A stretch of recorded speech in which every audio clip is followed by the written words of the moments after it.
man down, bullies blow the man down. You mean way, blow the man down. Blow the man down, bullies. Now that my lathe has been overhauled and it's running properly, I can do a few lathe projects with it.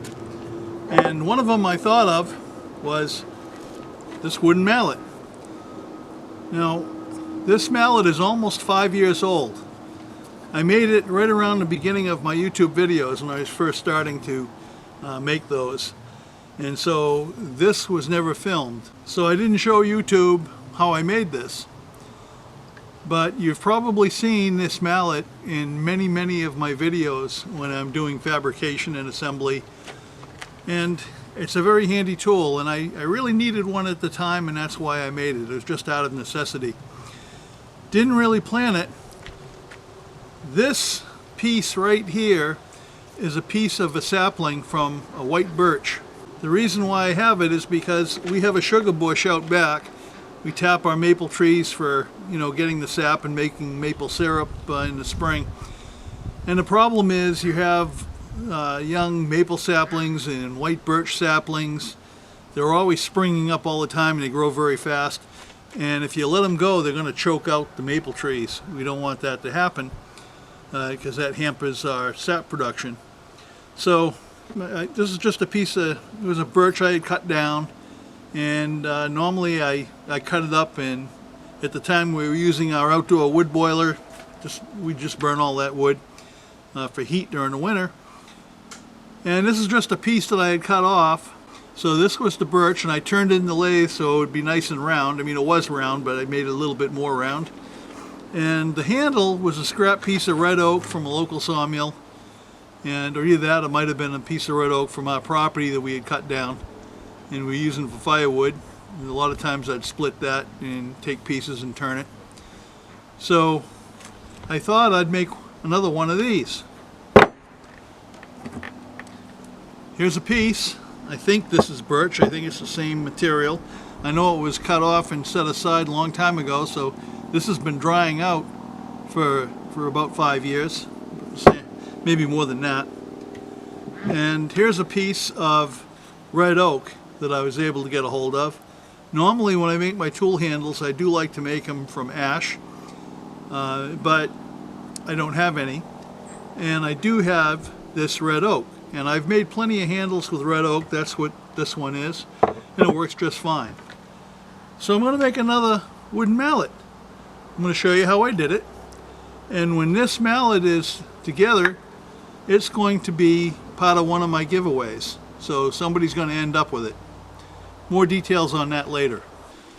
I'm going to turn the handle first. I think that'll be the easiest thing to do. It's a square piece in cross section. It's about 12.5 inches long right now. Yeah, I'm going to see what I can do with it here.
What I have here is a small piece of wire.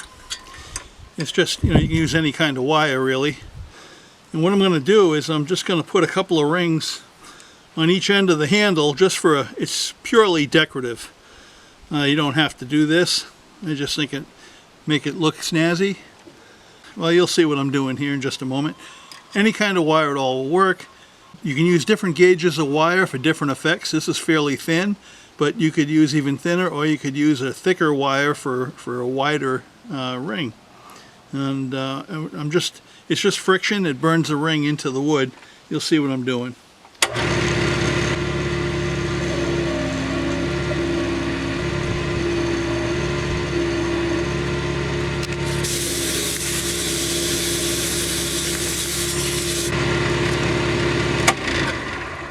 Just adds a little bit more of an aesthetic appeal maybe. The handle, for all intents and purposes, is done.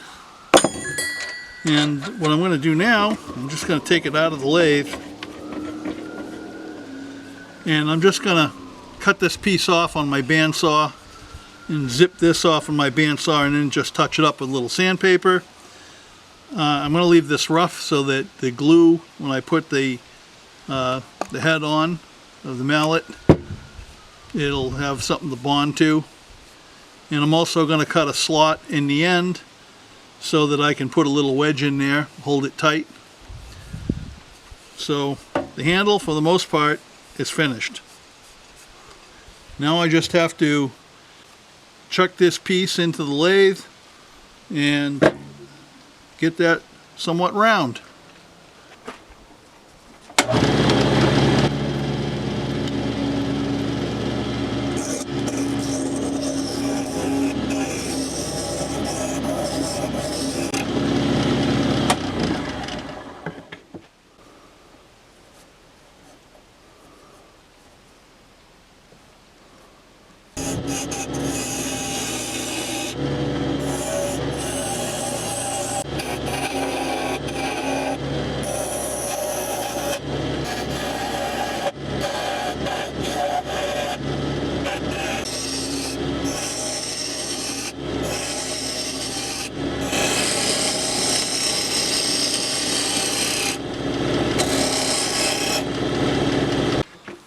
Okay, so I have the mallet head turned. I already did the sanding and I put a little decorative bit there. And I just want to do a little, get some 220 just to clean up little edges where I used the wire. And that's all I needed. And get this out of here.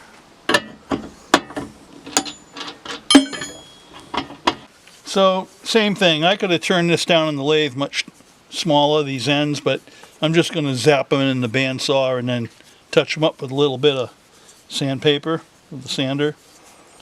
I've got a little bit of a check here, but I can fill that in with a little bit of epoxy and some filler and then just smooth it up and it'll be fine.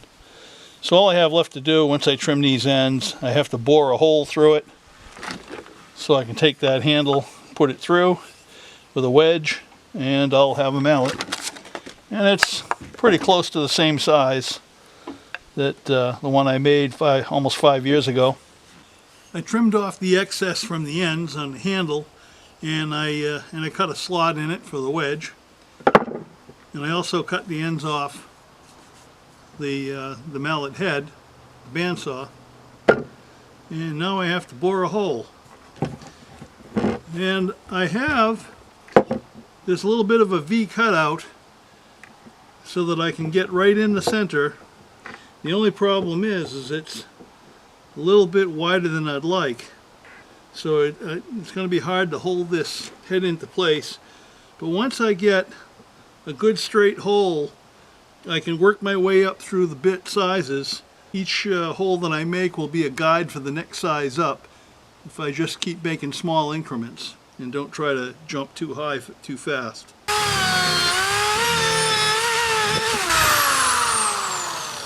Alright. Get it from the other side. Not exactly in the middle, but close enough.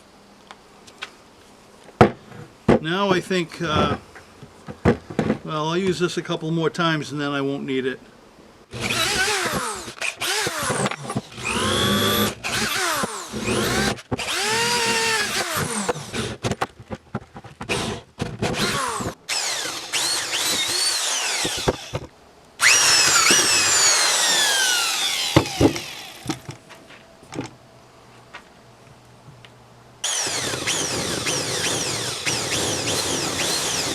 Okay, I have a wedge and I'm ready to put the mallet head on.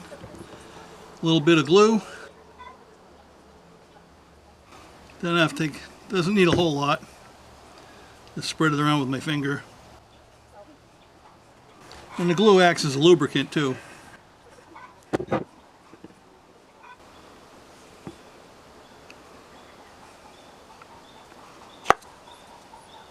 Oh, that went on pretty easy.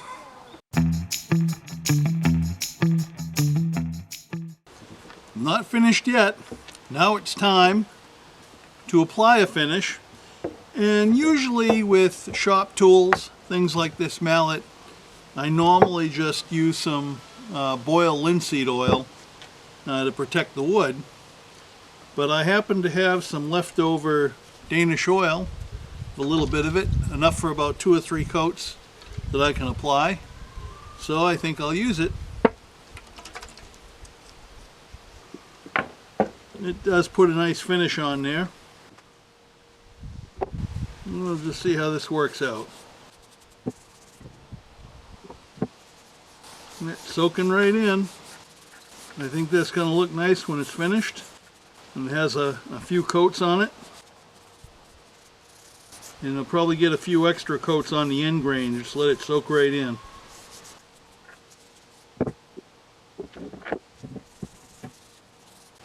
Yeah, it's looking pretty good.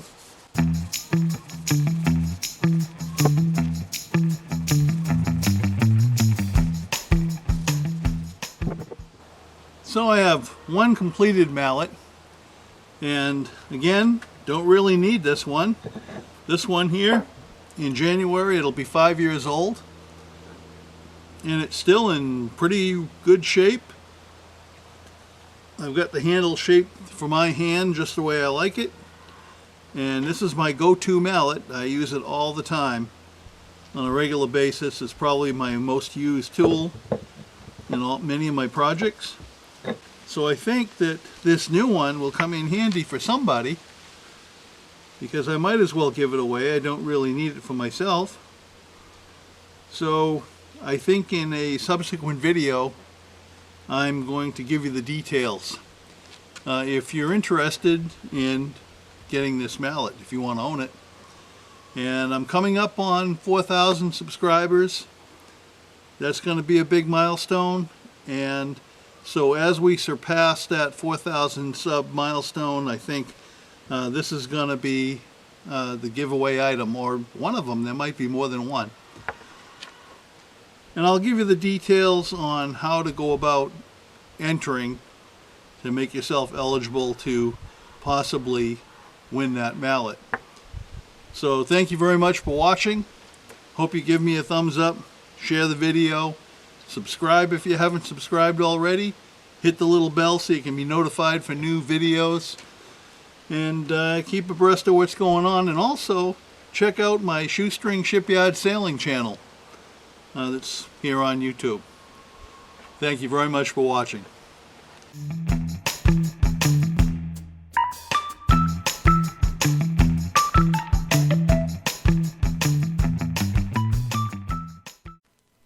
What shall we do with the drunken sailor? What shall we do with the drunken sailor? What shall we do with the drunken sailor? Girl,